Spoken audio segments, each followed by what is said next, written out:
Welcome to the channel. Thank you to everyone for tuning in. Following the Mega 9 watch unboxing, the first watch we're going to be looking at today is the new release by Specht Sohne, the Land Dweller Homage, which we will be seeing a lot more of, no doubt. Now I'm going to put up the specifications and dimensions on screen for you guys to read. Pretty usual stuff, except that the watch uses the Miyota 8215 movement, which does feature hacking and hand winding.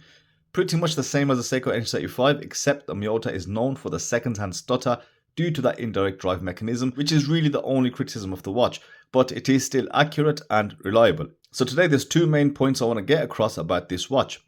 The first one being the finishing. Now I think this may be Specht Sohne's best watch. Previous watches that I've looked at didn't have the best finishing, small details like inconsistent brushing and general fit and finish. But when I unboxed this, it really did surprise me on how well executed this watch is, especially considering it's £110 minus custom fees. Now the biggest thing for me is the consistent brushing, which was a total mess on some of the previous models. The case features coarse linear brushing, which has great consistency across the watch face. There's a crisp line at the top and along the bottom and along the lugs, where you've got the small polished end links which break up that brushing. Now considering how small these end links are, the fit is pretty good for a cheap watch and only a slight margin of error, which is largely unnoticeable. Now you'll notice the case also has a fair bit of polishing. The main thing is that fluted bezel, nice crisp definition with lots of reflection in the sunlight. Now the feature I really like here is that polished bevel which is present around the whole case.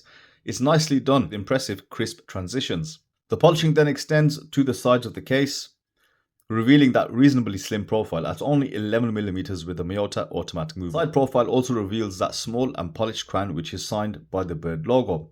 Now the crown is screwed down, and while it is quite small, the splines do allow it to be used absolutely fine, and it's got pretty good threading. Now the case back reveals the exhibition case back, which allows you to see that Miyota, and you'll also be able to see that you can regulate these by the lever just on the escapement.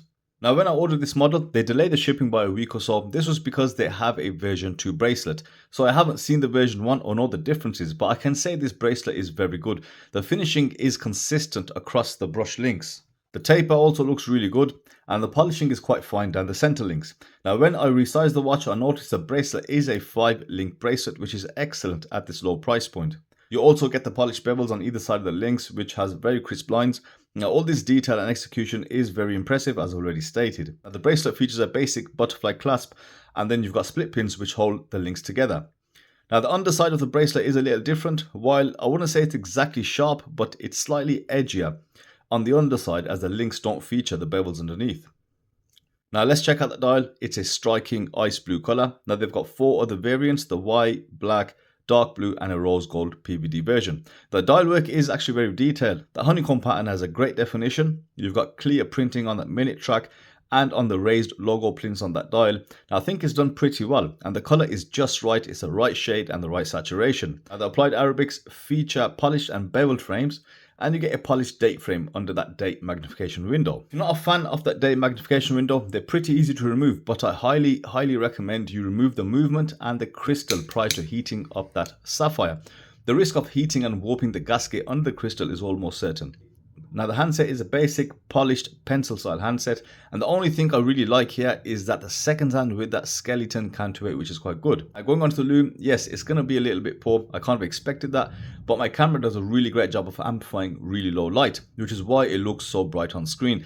But to the naked eyes, it's quite dull, and you'll see 2 types of Lume. The hands, they're not BGW9, but a different and lower quality blue Lume. But surely you won't be buying a watch like this for the Lume. Now the last of the 2 points about the watch is the wearability and dimensions. I mentioned there is a Pagani designed release of this style already, but that's at 40mm. Now just FYI, I've bought one as well, so I'll be doing a comparison in the near future.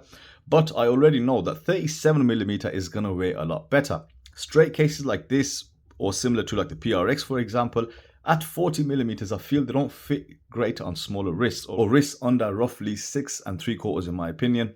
Now this is why the Specht Sohne will be the one to go for. You can see it's a perfect fit for my 6.5-inch wrist, even with those non-binary end links. Now I'm really happy with the way the watch actually fits. It's dead center and it really pops due to that dial color, of course, and then the case finishing. The sharp brushing and the softer polishing do kind of complement each other really well. So to sum it up, if you're looking for a well executed sporty / dressy watch with an integrated bracelet, the Specht Sohne is the one. And it's got a budget price which is not going to break the bank at all. So that's it from me today, guys. Let me know your thoughts below in the comments section, and I'll see you in the next video. Thank you for watching.